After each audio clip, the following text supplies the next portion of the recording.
Papo Acadêmico. Olá, amigos e amigas, mais um Papo Acadêmico para você, o podcast do Unibrasil. Hoje eu estou aqui com a presença do professor Givan, que ele é professor do Unilab do Unibrasil e veio aqui para falar para a gente hoje sobre liderança.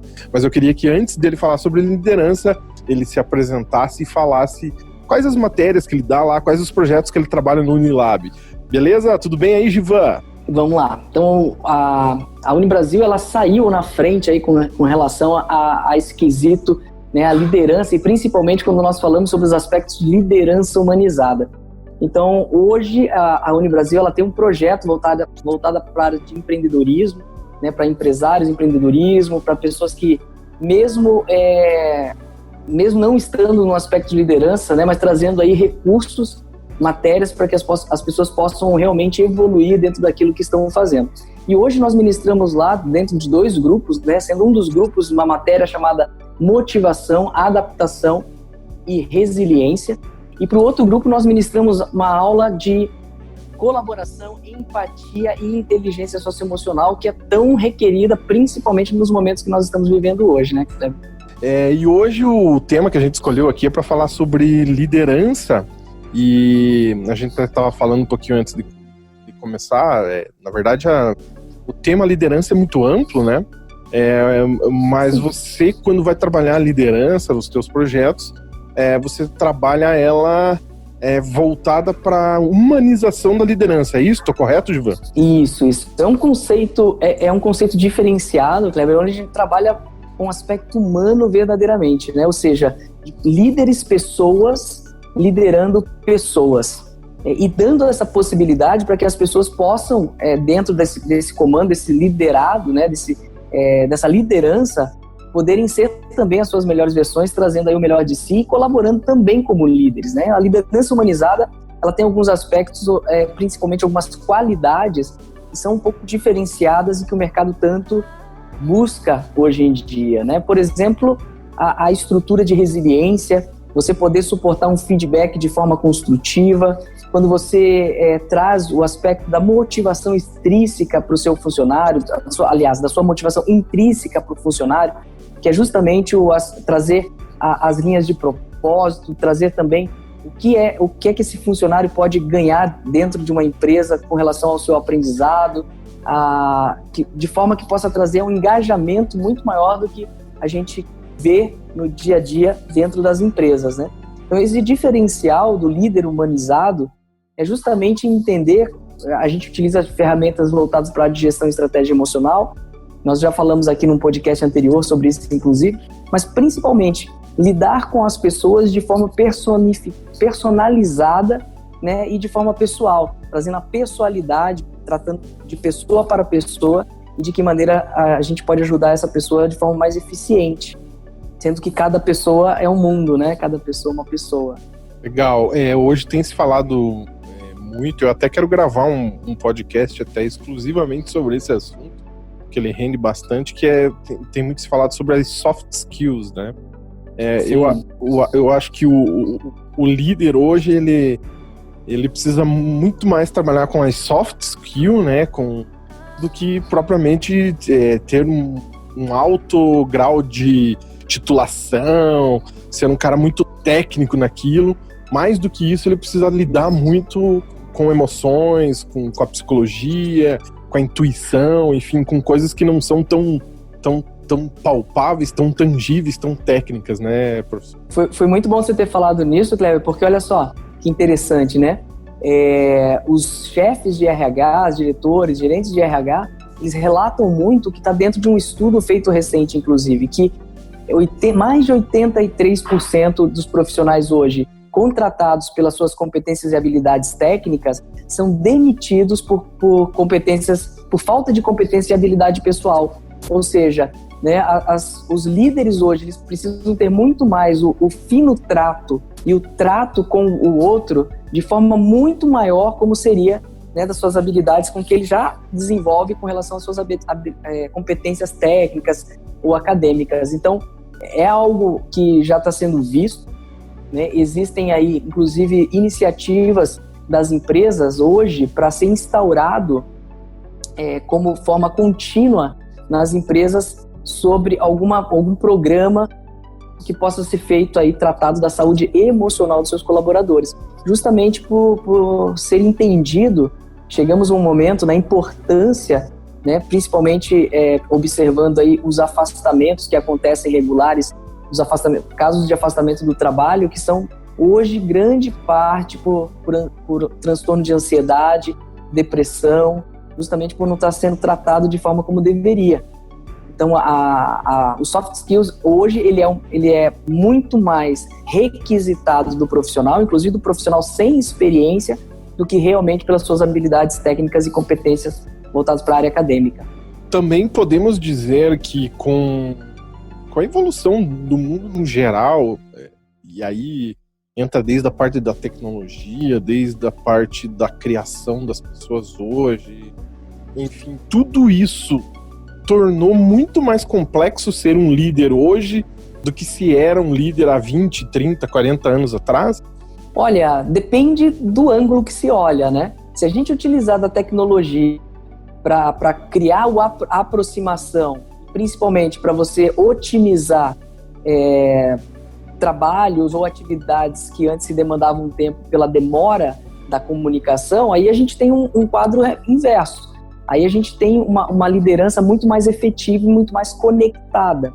A questão, ao contrário disso, seria justamente o afastamento da conexão pessoal, de pessoa com pessoa, de poder sentar, olhar nos olhos e poder realmente saber o que está acontecendo com aquele colaborador, se você tentar fazer isso apenas pelo lado virtual da coisa. E aí a gente sabe que essa troca de energia ela é necessária, não em tempos de coronavírus, claro, mas ela é muito mais eficiente no olho no olho, quando realmente um colaborador está enfrentando um problema, e às vezes familiar, às vezes um problema pessoal, né, e a gente pode ajudar de uma forma muito mais efetiva quando a gente tem essa proximidade. Porém, com relação à aplicação de atividades que possam ser desenvolvidas de uma forma remota, a gente ganha muito mais tempo, muito mais efetividade no processo, desde que, claro, né, a gente use a tecnologia a nosso favor, ainda assim tendo esse bom senso, eu diria, né, de poder manter a conexão com esse colaborador em algum momento de uma forma pessoal, de uma forma mais próxima, né, para que a gente possa entender de que melhor maneira a gente pode ajudar não só o colaborador, mas também como aquele setor da empresa, né? E a gente sabe aí que tem os vários tipos as várias denominações de gerações, geração X, Y, Baby Boomers e várias aí.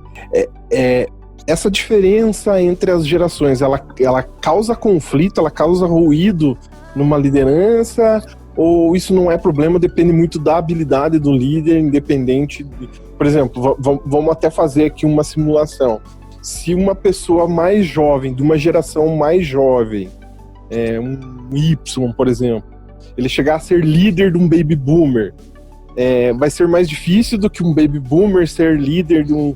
Enfim, essas diferenças, elas podem causar problemas? Olha, Cleber, foi ótimo você ter perguntado isso. Ótimo, a gente nem tinha combinado e eu achei fenomenal realmente essa pergunta. Por quê?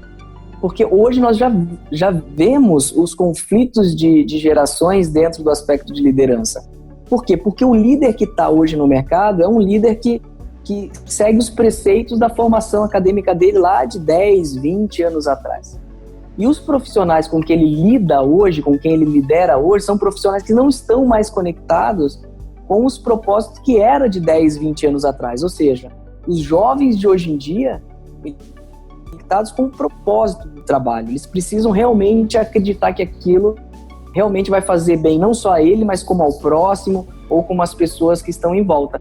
Então, hoje, o principal motivo ou a motivação para esse profissional não é mais o dinheiro. E aí é que entra um conflito gigante nos profissionais que atuam hoje. Por quê? Eles atuam sempre, antigamente, uma forma de você ou castigar ou de sancionar o profissional no máximo eu vou te mandar embora, né? Hoje, esse novo profissional, ele nem espera ser mandado embora. Ele mesmo pede a conta. né? Essa coisa de, se você não fizer tal coisa ou não realizar tal atividade, você vai ser despedido. O cara fala, porra, eu não vou nem esperar você me mandar embora. Eu mesmo me demito. Então, o que acontece é uma grande defasagem da mão de obra nas empresas, né, principalmente de mão de obras qualificadas. Por quê? Porque a qualificação de determinado segmento ou profissão, ele decanta ao longo do tempo, né, dentro da empresa, a gente sabe disso, né, até que o profissional se adeque à cultura, até que o profissional se adeque à forma com que todo o processo é conduzido. Então, isso leva tempo e investimento da empresa, que no final das contas a gente chama de líder tóxico, né? Se o líder não for um líder adequado para essa geração da forma como está acontecendo, ele vai se tornar um líder tirano. E esse líder tirano, o profissional não lida mais com esse líder tirano. Então, a condição da liderança humanizada leva muito isso em consideração. Qual é a primeira coisa que se deve alinhar entre a liderança e os seus colaboradores? É o propósito e os valores, não só os valores da empresa, mas como o valor também desse profissional. Porque se esse profissional não estiver alinhado com os valores da empresa, ele dificilmente vai permanecer ali por muito tempo.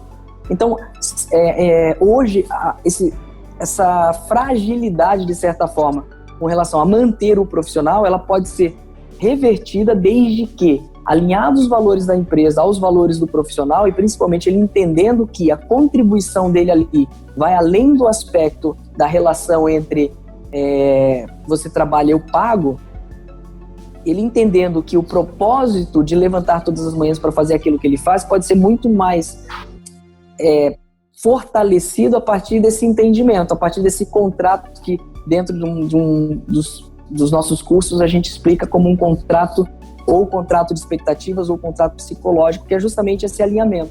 O profissional, ele não levanta mais para ganhar o salário do mês, ele levanta para contribuir, ele levanta para aprender mais, para ele realmente se sentir merecedor de vestir a camisa da empresa. Então, as gerações, e aí a gente tem uma seção, né, secção entre uma geração e outra, porém, todas muito próximas ao que nós relatamos aqui anteriormente. O que não cabe mais é a liderança antiga, a liderança lá da nossa primeira revolução industrial, onde ensina-se a apertar o parafuso e aperta-se o parafuso e não se questiona.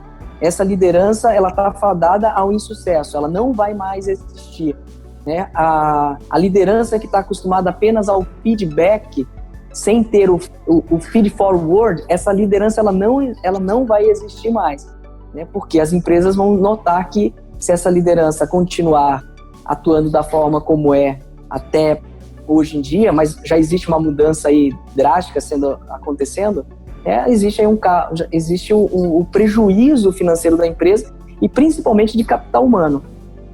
Eu percebo que, assim, eu sou um líder de equipe, eu tenho 11 pessoas na minha equipe, aumentou recentemente, e eu percebo que cada vez mais o líder, ele não depende mais da questão, digamos assim, burocráticas e hierárquica. Você não é chefe porque você não é chefe nem líder porque você está no papel.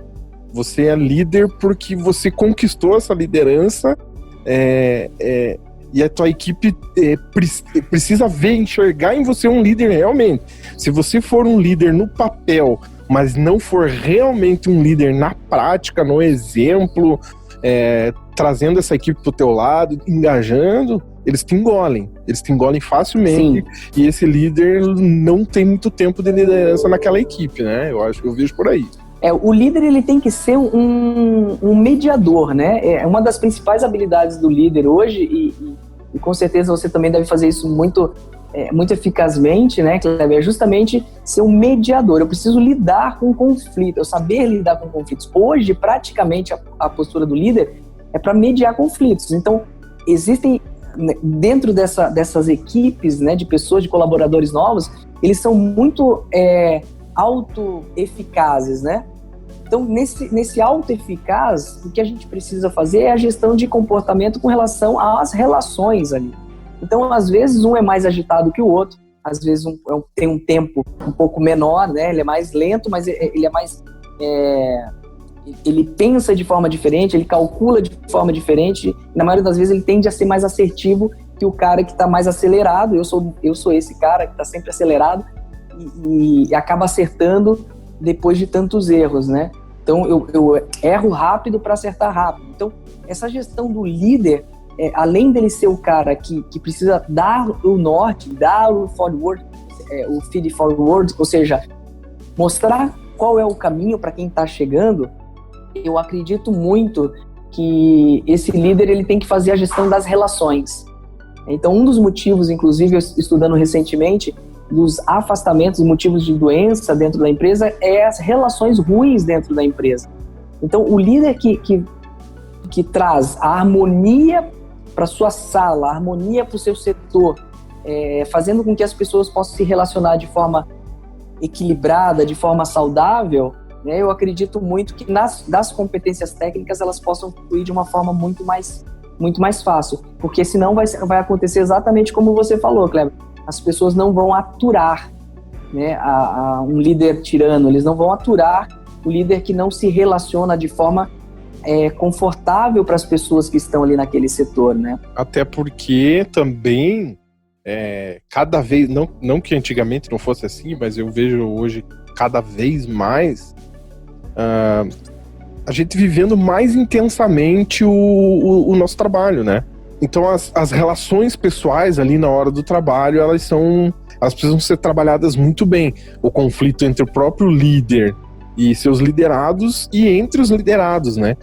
Cabe ao líder esse papel, né?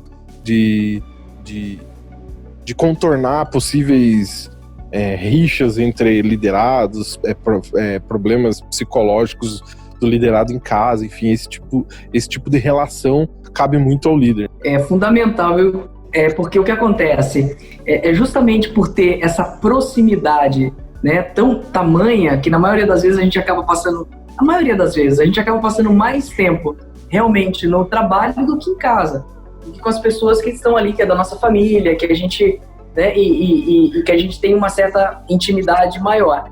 Acaba no trabalho sendo uma extensão disso. Então, o líder ele precisa fazer essa gestão das relações dentro do ambiente de trabalho, porque senão o que vai acontecer é que não vai haver um engajamento quando, por exemplo, de uma meta, né? Eu já atendi, por exemplo, grandes empresas onde naquela semana era a última semana para batimento de meta, e aí 2 dos funcionários, né, chegaram e não estavam engajados como estava o resto da equipe. Então, nesse momento, o que acontece? Geralmente é uma segregação, né? Fala assim, olha, quem tá bem vem para cá, quem não tá bem vai para lá. E aí está o erro. Porque quando a gente, vamos entender o que tá passando esse colaborador, vamos entender o que tá passando esse funcionário. E aí quando eu sentei para sentar com um deles, né? Um deles tinha simplesmente discutido com a esposa, justamente por viver essa pressão do que era aquele dia, de ter que bater a meta aquele dia e praticamente inviável. Então ele já acordou com esse estresse, ele já acordou nervoso, não existia ali uma forma de contenção daquilo que estava acontecendo, não havia um contrato de expectativas, no sentido que se chegar a essa data e a gente não tiver batido a meta, se chegar a essa data a gente não tiver encontrado, né, uma solução, qual que seria a forma de agir? Então, como não havia nenhuma forma elaborada para tratar desse caso, simplesmente o funcionário acabou discutindo com a esposa, já chegou mal-humorado do trabalho, e aí não houve ali, né, um diálogo honesto para entender de que forma ele poderia se colocar, mas de uma forma que ele pudesse ser que ele pudesse performar melhor dentro do objetivo que seria do grupo e não apenas do objetivo individual. A outra era uma colaboradora mulher, a outra colaboradora mulher, ela estava com um filho doente em casa, né? E quantos outros profissionais não passam pela mesma situação? De não só de estar com o filho doente, às vezes em casa, mas às vezes do filho estar doente e hospitalizado. Então, se a gente não levar em consideração que existem questões humanas, que existem questões do dia a dia, que é a extensão do trabalho, a gente não vai entender como poder ajudar melhor esse colaborador. Tem muita gente que vai falar assim, não leve o problema para casa. Então era muito interessante. Eu fui militar por 7 anos e eu trabalhei na Polícia Militar do Estado do Paraná, e quando acontecia uma situação lá, também ouvi muito isso. Não leve problema para casa, não leve uma ocorrência para dentro de casa. A partir do momento que você entra, você tem que deixar isso pro lado de fora. Não existe isso de deixar pro lado de fora, porque olha que situação mais emblemática que essa não existe. Imagina você estar numa ocorrência, acontecer de você entrar num confronto ali, né, físico com a pessoa com quem você está abordando, ou por uma situação de roubo, sabe-se lá o quê, e aí você chegar em casa todo machucado. Como é que eu vou deixar as feridas pro lado de fora? Eu tô indo muito para um lado extremo da coisa, né, mas pra gente poder entender melhor. Como é que eu vou deixar os machucados pro lado de fora? Não tem como. Da mesma forma, numa empresa que a grande maioria dentro do processo corporativo não passa, né? Esperamos que não passe, né? Por esse atrito corporal, como eu relatei aqui. Mas, e talvez uma agressão verbal que tenha sofrido ali por uma liderança top. Os machucados, não machucados físicos, né? Mas machucados psicológicos, né? Como não levar isso pra dentro de casa, né? Não tem como, né? Exato. Ou uma pressão de uma meta a ser batida. Como é que eu não vou levar isso para dentro de casa? Né? A meta, ela não vai deixar de ser batida, os boletos não vão deixar de chegar porque você, né, entrou em casa e você não pode pensar nisso agora. Então, eu acho que a gente tem que ser um pouco mais responsável. O líder humanizado, ele trata muito sobre isso, né? Primeiro, o processo de autorresponsabilidade, mas dentro da sua liderança, ele tem que ser também responsável e entender que os problemas virão, não vai ser fácil, você vai levar porrada, só que a diferença é você estar preparado para isso. O que muita gente prega aí é chegar ao ponto de, por exemplo, não entrar em conflito ou não entrar em atrito. Não é isso que faz um bom líder. O que faz um bom líder é você estar preparado para os conflitos e para os atritos.